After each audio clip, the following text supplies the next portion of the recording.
Good evening and welcome to Fact Sheet on ETV Ghana. My name is Sefa Danko. I'm sitting in for your regular guest, Sami Ishan. Tonight, we are asking the question about the collaboration between the public and the private sector in ensuring that we are able to provide efficient and quality healthcare to the people. COVID-19 ravages on. And in case you are not aware of the current figures, let me share some of the figures with you. Globally, over 127 million people have been infected by the virus. 72 million out of that have recovered. About 2 million people have actually died as a result of COVID-19 pandemic. In Ghana, the current figure stands at 2,410 active cases. Total confirmed cases stands at 90,287, and out of that, 740 have actually died. These are not just numbers, these are individuals. The pandemic has touched every facet of our lives, including political, economic, and cultural lives. But if anything at all, what the pandemic has actually taught us is the collaboration between the public and the private sector, all in the effort to stem the tide of the spread of the coronavirus infection.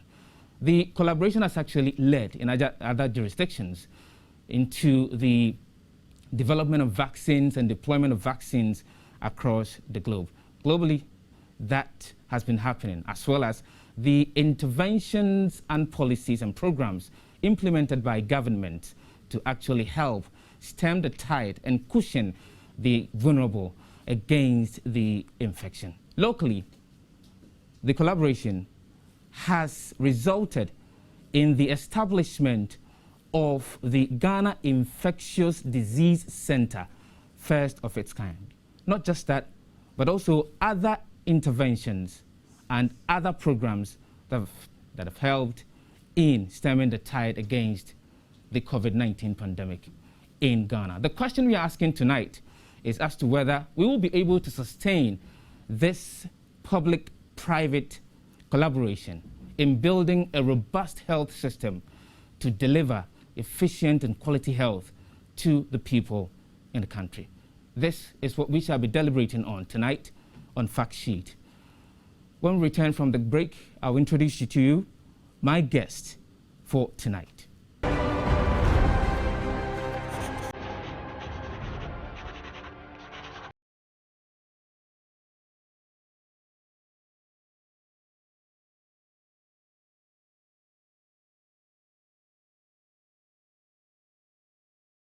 Everyone here in present and our viewers live on Facebook, both in Ghana and around the world. You're welcome to the Ghana East Municipal Hospital, which happens to be the National COVID-19 Treatment Center. Today we will be writing a new piece of history in the annals of our country. A history of engineering, a history of cooperation between the private sector and the public sector and our great Ghana Armed Forces. Today, we will be starting a journey to celebrate the commitment of Ghanaians, the nationalism that has been expressed in these times.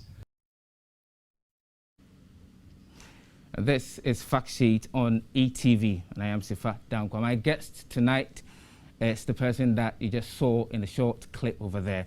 He's in the person of Mr. Senyo Hosi, who is the Chief Executive Officer of the Chamber of Bulk Oil Distributors and also the Managing Trustee of the Ghana COVID-19 Private Sector Fund. Good evening, sir. Good evening. It's a pleasure to have you in the studio tonight.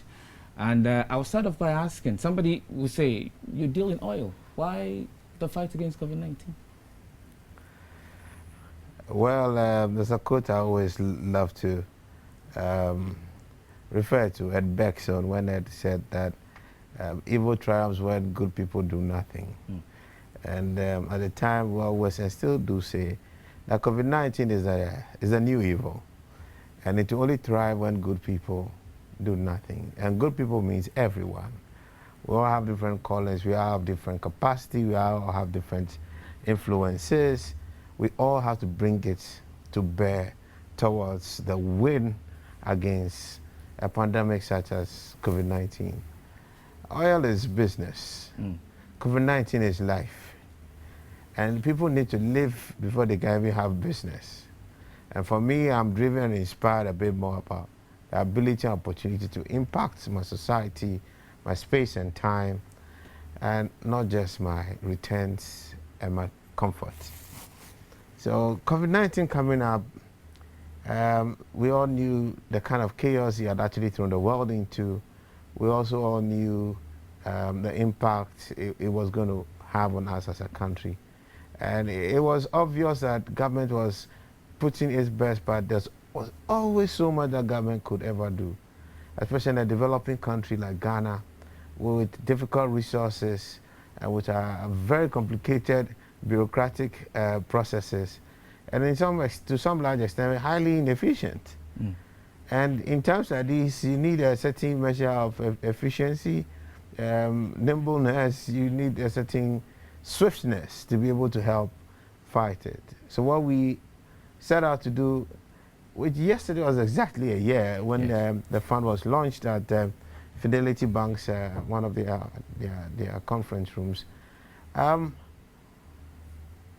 We just wanted to provide a vehicle to support government's fight against COVID-19, come up with a mechanism to deliver a very swift response in this fight. We got launched on Sunday. We're having engagements with government on Monday. Lockdown had just started, and it was very evident that there were challenges with provisions or interventions for the relatively socioeconomically marginalized in society. So the fund was the first to move. I'm very happy and proud to say the mother company, Global Media Alliance, EG, Happy FM, we're all there. Since I'm here, I have to acknowledge one of the most formidable forces in their time, Mr. Isaac Youngson. It's one of the few men, one of your technical guys, who I really used in trying to get a story out there. You were there. I mean, in less than 24 hours, you called on you guys, you set up, and it was fantastic support from everybody. And it's been a fantastic show of patriotism and commitment. And when you played that, I just had goosebumps all over me, and I just remember how passionate people were at the time. And that's why it is said that we must do whatever to waste a crisis. Crisis stimulate a number of things. They stimulate fear, and they call it inspire. It's up to every country or every group to really define which of the emotions it wishes to leverage. And we saw that as an opportunity to rather inspire for action, other than one for fear. And I'm very proud of the 536 men and women, mostly not in uniform, and others also in uniform, the 36 consultants who worked on the project from the Ghana Built Environment, the great sponsors we had all across, and these guys were working day and night, the laborers. People were supposed to be thinking about their lives, but people sacrificed to be there. And I'm really, really proud of every one of them. It tells us that we have it in us to do great things and to be good people. And Ghana can be something great if we put our mind to it. Do you think that passion that was exhibited at the initial stages is still there as we speak? Absolutely not. I mean, that's the honest fact. Not just the passion. People may have that passion, but there's also a reality to their living. We had people coming up and donating their time throughout the period, working for 3-4 months without earning an income. It's not sustainable. All right. So while they may be committed to something, there'll be a measure to which that people can show their passion. People have to contribute something. So this team has done this. Those watching, what have you done? If we've done something great, can we get others to do something? You know, we don't necessarily need to have all of us doing everything constantly, or a few of us doing something great, constantly alone. No. If we have 1 million people here and all we have to do is just fetch one bucket and pour it into a well, it will be a filled tank in a short while and can actually solve a lot of problems. So everybody needs to drop something in, you know, and I think the guys who've worked with have done their bit. People like Isaac Jansen, they helped us through Feed a Car, your project, you know, and that was a great contribution. He went into this project up to a point. He committed, and then you had another media group coming to take over. At some point, another people also volunteered. And that is how it works. For it to be sustainable, you don't necessarily need to have the same crop of people always doing. No, it's an orientation, it's a thinking, it's a movement, and that must drive what we do. Now, for majority of us who had no opportunity to actually follow how you came about the establishment of the trust fund, walk us through what was one key motivation. How's the fund doing as we speak now? The fund is fine. We trying to organize ourselves for our next project. But of course, the sense of urgency with which we drove a number of our projects at a time has dropped because the fact of it is that everybody has a day job and people have to get around their regular life. So everybody really largely volunteers. You know, it's really a volunteer-driven fund with the services, most of it pro bono. There are some services you may pay for, but by and large, that's what it is. So there's also so much people can give. I actually lost out on a whole year myself. You know, my businesses suffered big time for it. I've still not recovered for it, but I have no regrets. I'm very proud of what we were all able to achieve because we did it for God and country. I mean, we did it for humanity foremostly, and it's a bigger calling and a lot more fulfilling. Someday my businesses may get back, in shape, you know, but the lives that have been saved today may not have been saved, and those lives will never come back, at least here on earth, you know. So, people must sacrifice, yes. A certain measure of energy may not be as was, because the pandemic and this crisis in itself has somewhat waned, because its impact on us as a country has not been as devastating as we initially envisaged. You know, and God has been kind to Africa. God has been kind to Ghana. We just must thank God. I don't think it's because we did something extraordinary. No. We just were blessed not to have COVID as ravaging as we saw it in some other countries. And you can only thank God for it. And it's damping the urgency on a few things. But we must always prepare for a rainy day. And that's why the fund will be looking at its next projects. We initiated something on the vaccine, but we are taking a further review on it because of certain developments along the line. But more importantly, we are seriously looking at what we can do to have an infectious disease center in Kumasi. When is it likely to start? We are looking at the south or the north side of 2 months from now. To at least have clarity on how we will be really approaching markets. And how much is that facility going to cost? No idea yet, because designs are yet to be done. We are not going to be doing the next project just like we did with GIDC, where designing and then costing and then execution were all being done at the same time. No, that measure of urgency does not exist today. So actually have to be a bit more organized about the interventions that we made, and also take proper learnings about the challenges and the shortcomings we have experienced on the Ghana East Infectious Disease Center. What were some of the key challenges that you encountered with the Ghana Infectious Disease Center when the idea came about? For example, you just mentioned that things were being done simultaneously. What were some of the key challenges that you faced? I think the biggest thing was the people. Trying to get people to identify with the vision. All right, trying to actually get the decision to move. I mean, imagine moving. It was really a proper David and Goliath situation. We really wanted to take on a Goliath, and all we had really was just a sling and a stone, you know. And it was.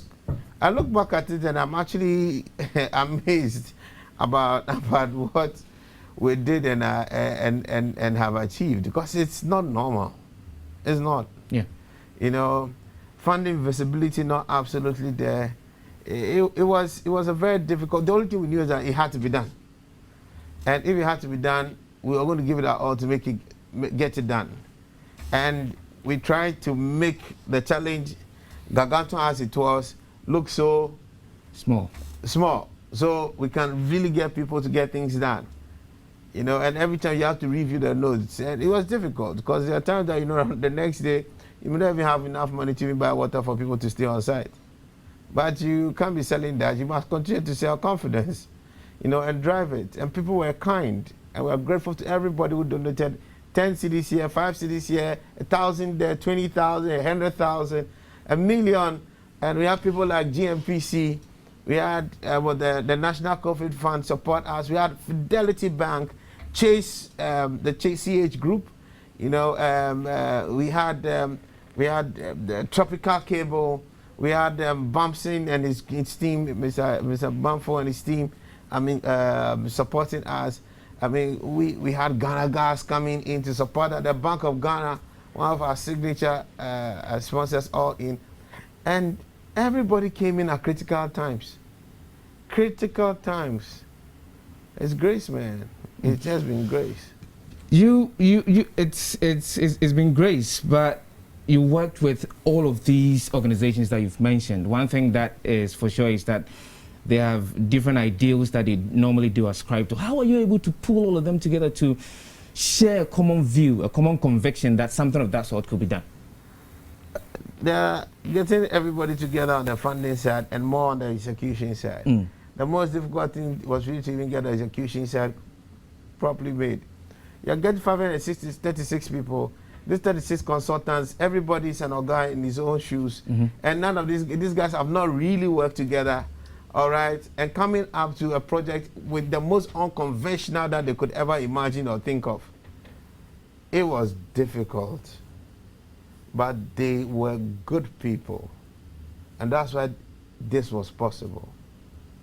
You know, trying to get the team together to stay on the cause, identify, invest in that vision is the biggest thing or most difficult thing that we had to do. But once that was done, it was just on point where our success points would be, just clear. Were you at any point in time doubtful that, I mean, looking at the diversity and the people that I'm actually going to deal with, the different frameworks of thinking, were you at any point in time doubtful that it could work? There are reality checkpoints, but when I'm on a course, I don't entertain doubts. I entertain the possibilities. I see the challenges and I focus on how to navigate them. Because completing that project was not an option. All right? Not completing was not an option. I mean, it's completing or not completing, it was not something like a choice. It is a must do. So when you see it as a survival matter, you find every mental, psychological, and physical resource to make sure you get it done. It's as simple as that. We're clearing our head, this had to be done, and we're going to get it done.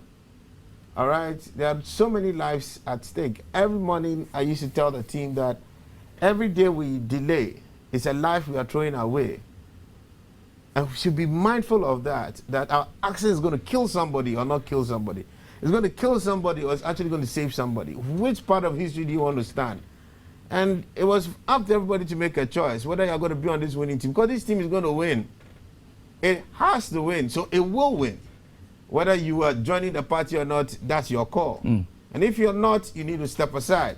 If I'm not ready, I need to step aside because I'm not more important than any other life that this facility would have to save. And keeping people on the bigger goal and focus on the real object really kept the team alive. It gave them something to fight for. And people did passionately. We had people very old in their 60s, hitting 70s, working late till 12 a.m. and driving long distances back home.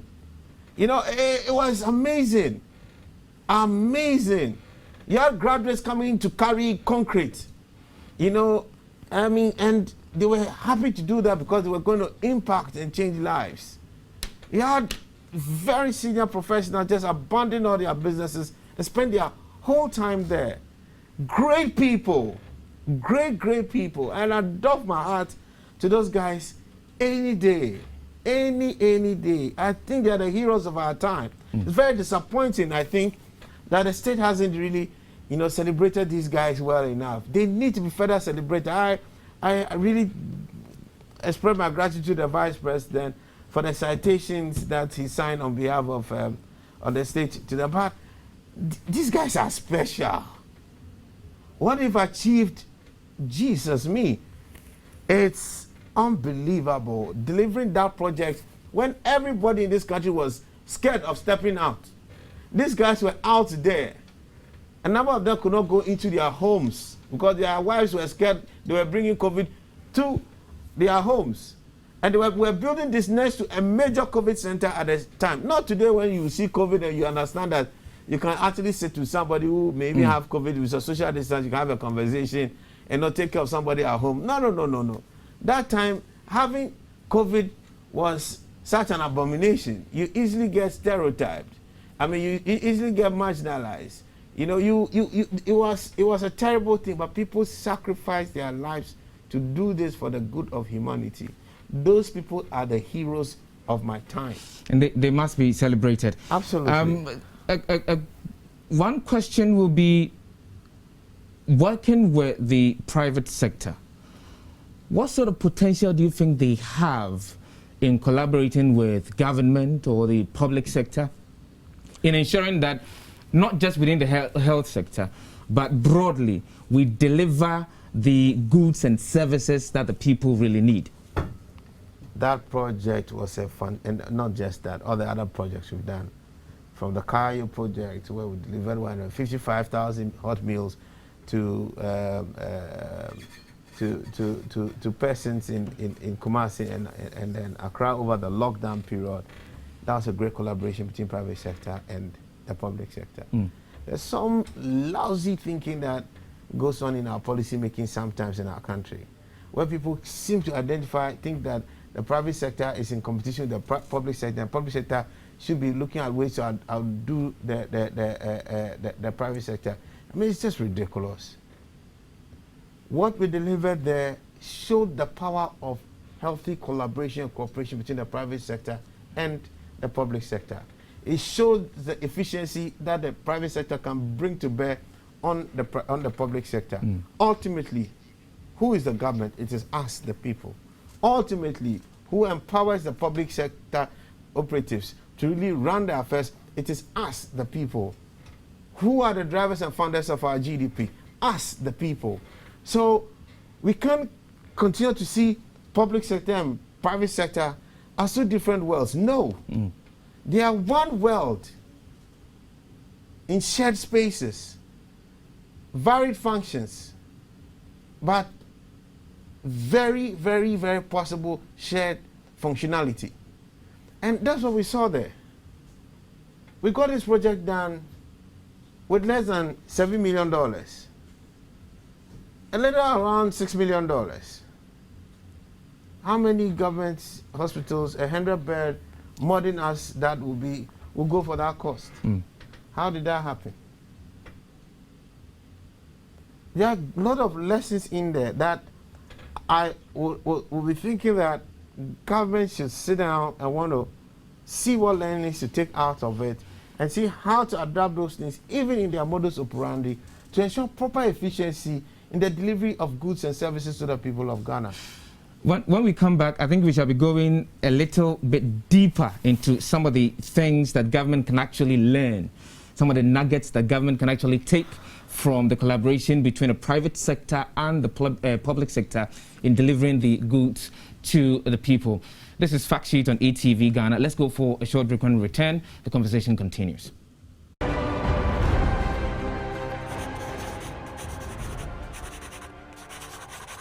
Welcome back from the break. This is Fact Sheet on ETV Ghana. My name is Sifa Dankwa, sitting in for your regular host, Sami Ishanu.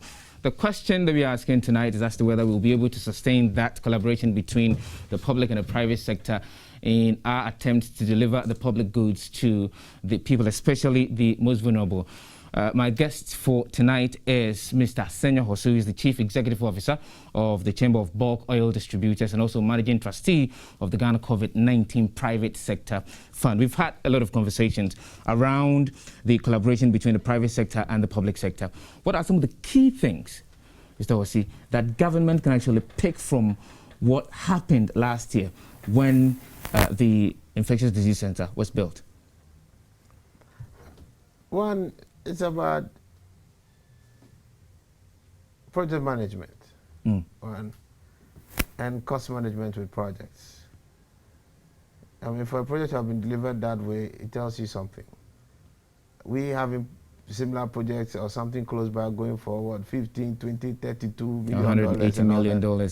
It tells you how many more of this we can actually deliver if we actually cut on the waste, the inefficiencies in our procurement system, and corruption. Some of the things, when you hear the numbers, the only thing you can think of is thievery. We should stop calling corruption, it's thievery. Because if this could do what it did, I mean, and we are going to sometimes, in some cases, build hospitals 5 times the cost of this one with less sophistication. My brother, I don't know what you want me to tell you again. It's a mind-boggling thing.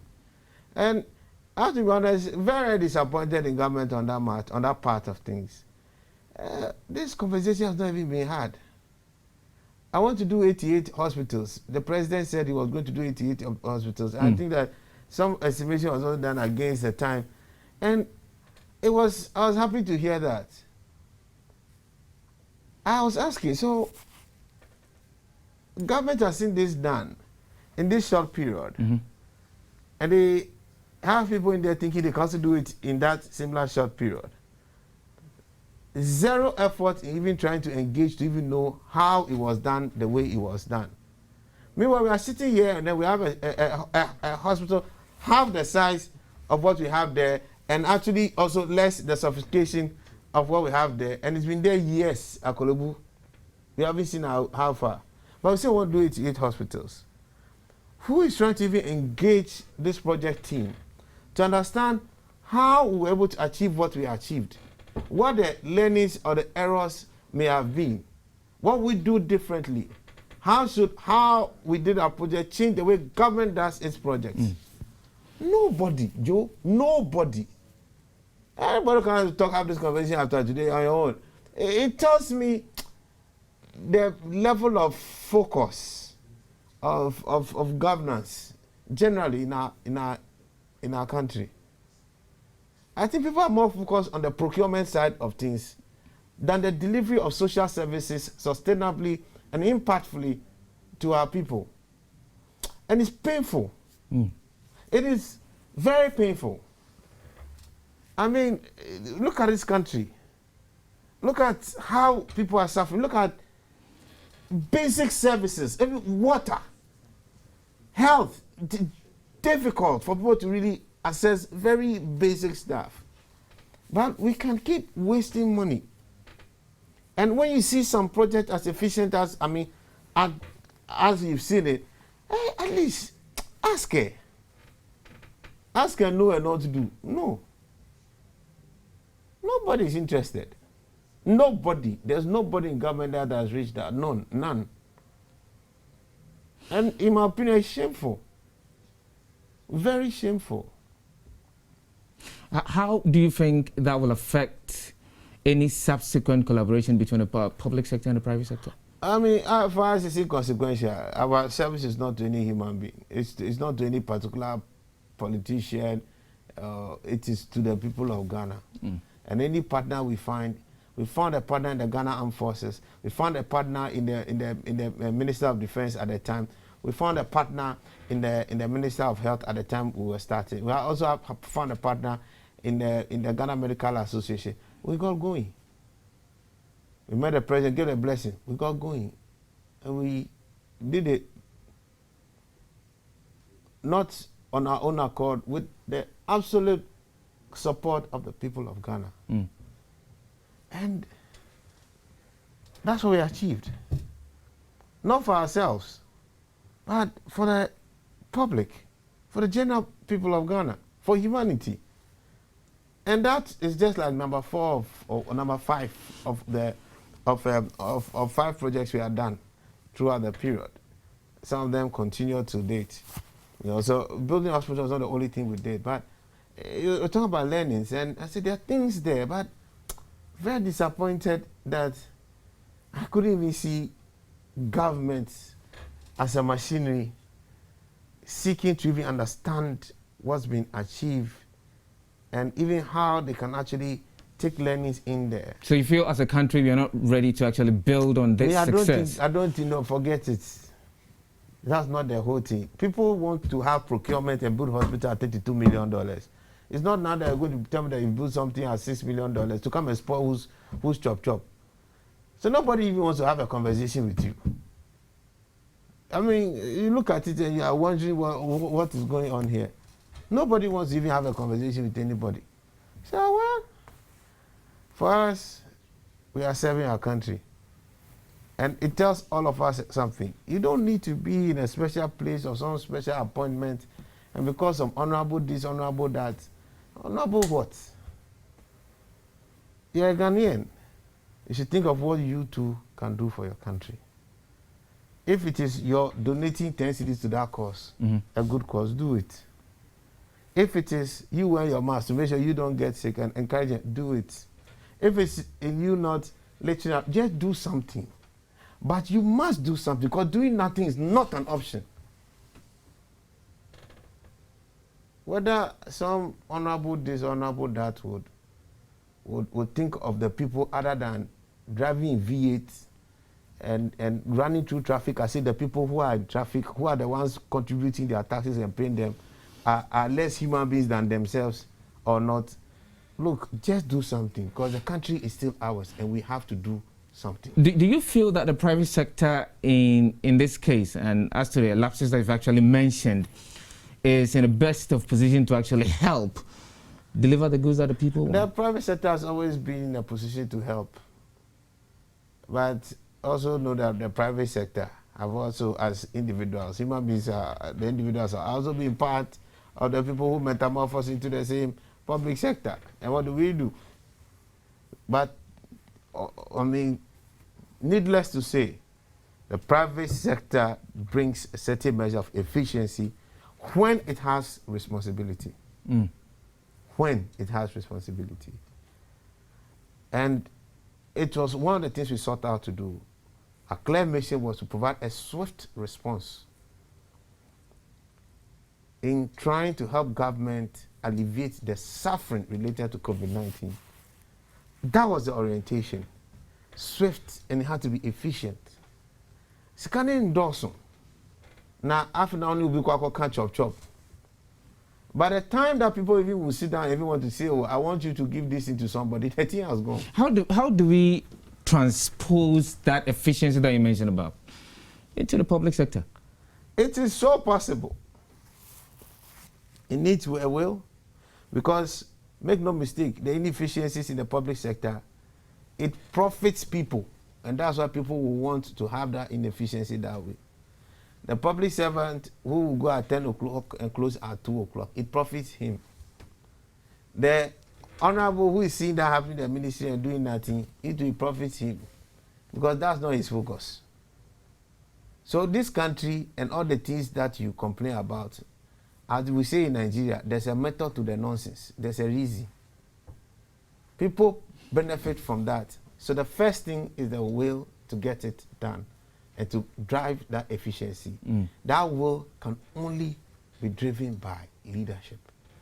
Finish.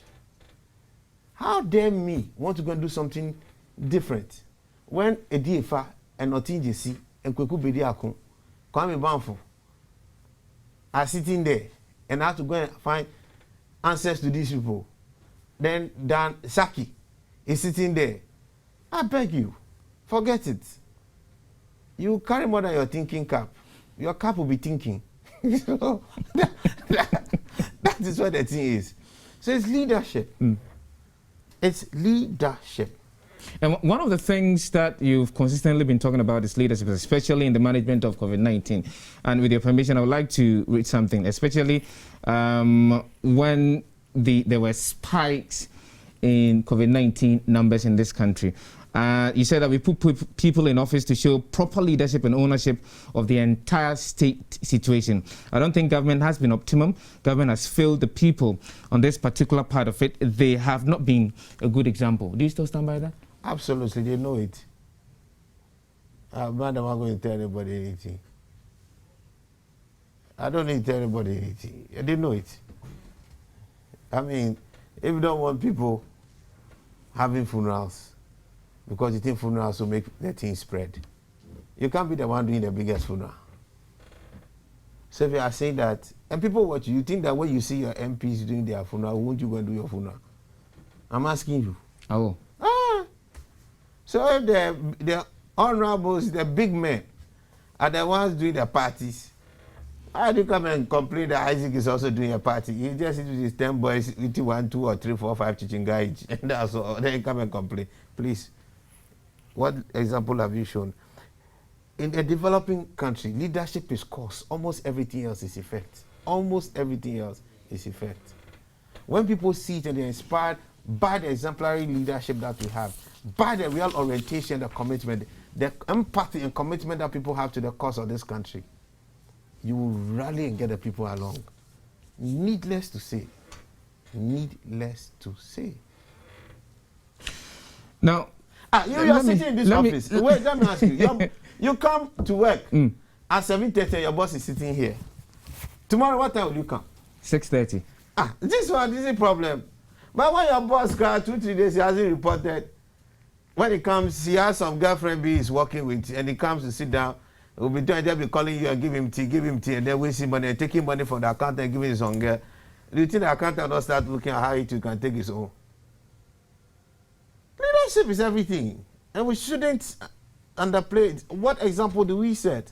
And during that period, leadership wasn't there. All the politicians were campaigning. They all forgot that COVID was in town. So if you are going to do campaign, you are saying that we can't go and do our small insurance music. What is that? They don't believe us. Nobody will trust you.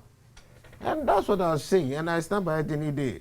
How do we harness that potential that you mentioned that the private sector has, and ensuring that the leadership that you talk about is being exhibited and exemplified, not just in the private sector, but also in the public sector?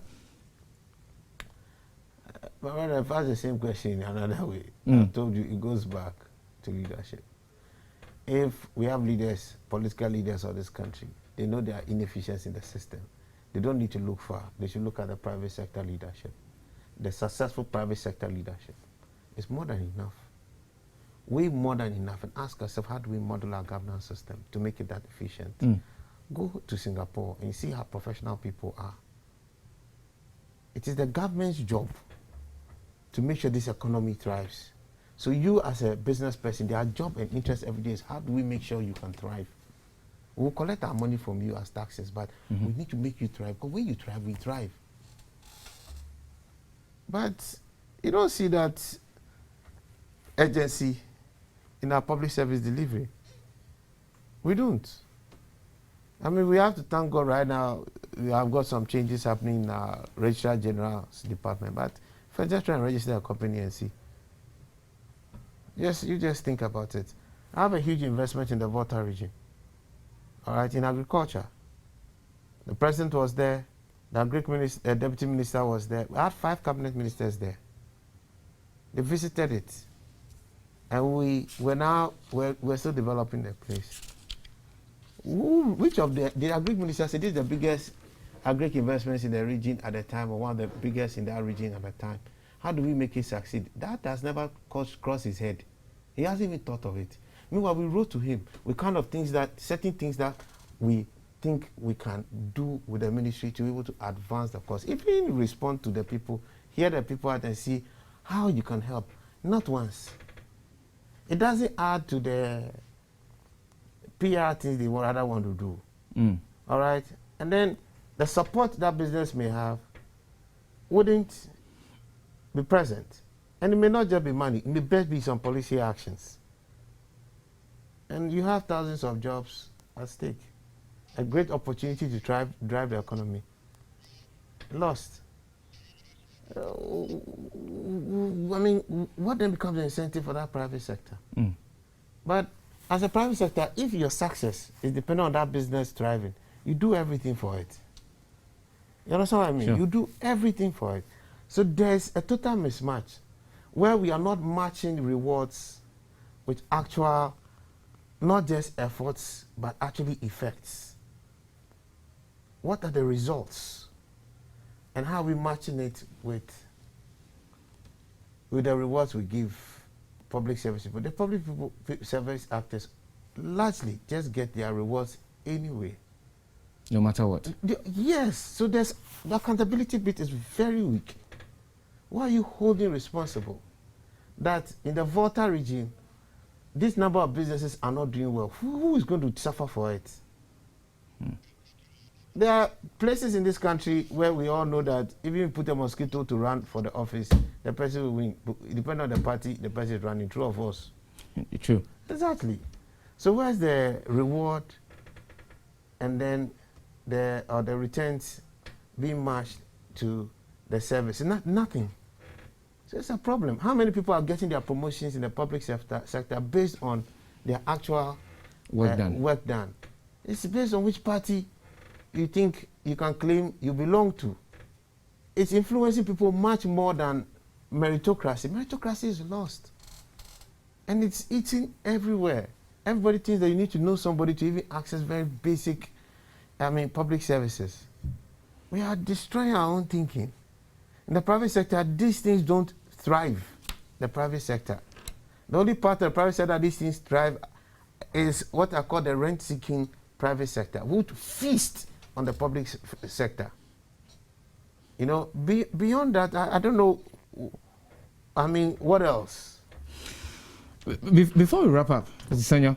Senyo, I would want to find out if you feel that that sort of collectiveness that we saw during the height of COVID-19, especially with the Ghana private sector, COVID-19 private sector fund, could be sustained, bearing in mind that you have issues with leadership and also you being a campaigner, that we can look inward and do whatever it is that we want to do ourselves. We must. But what option do you have? You always have to do something, because doing nothing is not an option. And like I said, evil will triumph when good people do nothing. So when you're doing nothing, you should know that you're part of the bad people.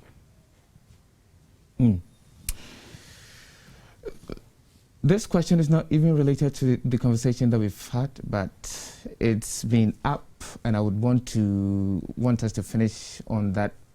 On that, is it in the interest of the chamber of the BDC to see TOR viable? Absolutely. In the shortest possible time. Absolutely.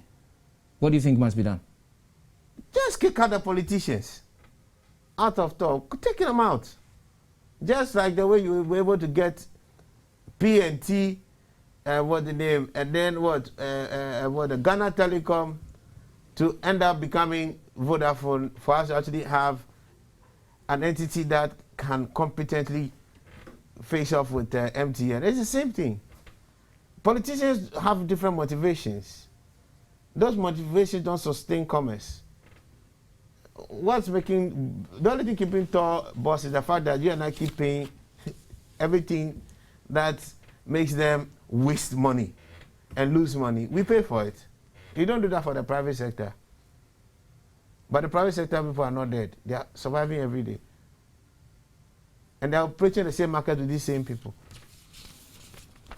The problem we have is that politicians, our institutions are too party politicized, where even common sense has become a matter of whether you're NDC or MPP. Common sense has become that. So when you want to know whether something is right or wrong, you have to first know who is saying it before you know what kind of response you give. I'm telling you, it's the fact. So you want to fix it, that is it. That's just as simple as that.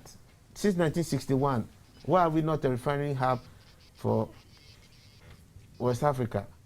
When we always knew that Nigeria was never going to get it right with its refineries. When Dangote comes, we all know our smoothness level. Thank you very much, Mr. Senyo Hosi, who is the Chief Executive Officer of the Bulk Oil Distributors and also the Managing Trustee of the Ghana COVID-19 Private Sector Fund for gracing our studios and the show for us tonight.